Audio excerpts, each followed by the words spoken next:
So this is such a basic thing for HR pros that gets lost in the mix of thought leadership and tips and tricks and checklists by no fault of their own.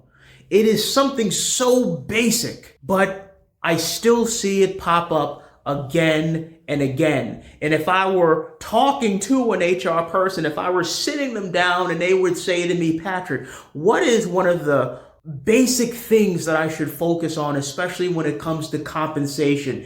It is this thing. Because if you don't get this thing right, you essentially become a liability to your company.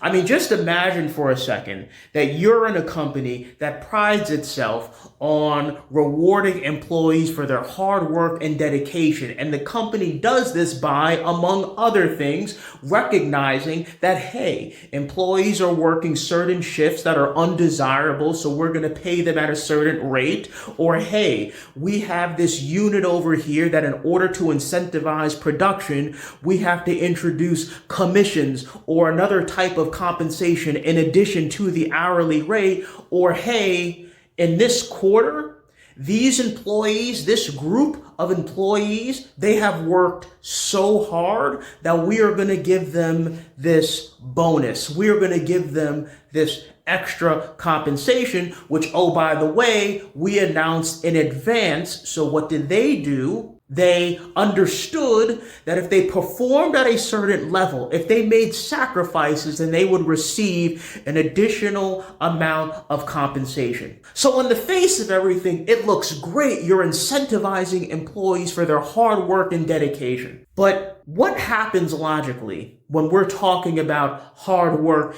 dedication, putting in more of that work? Well, what are we talking about? What is the thing that comes to mind? For example, are they working a typical schedule, a typical 9 to 5, typical 8 hours, or are they going to work a little more? They're going to work a little bit more, right? Okay. So they have this incentive pay in addition to the hourly pay. Do you see the issue yet? What happens when it comes time for the check? You may say to yourself, well, I got the hourly. They submitted their time and I got all that done. Okay, great. Hey, I got their overtime, over 8 hours, over 40 in a work week.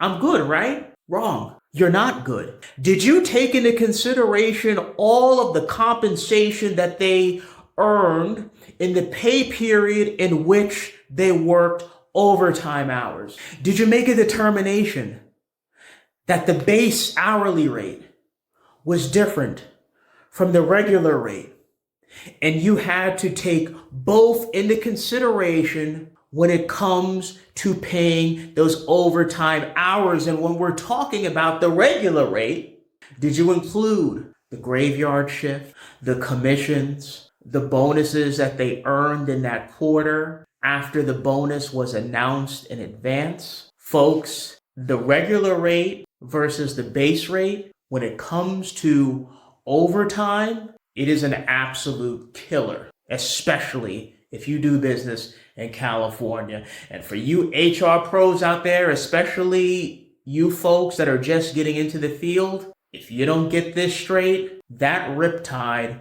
will pull your business under, now or later.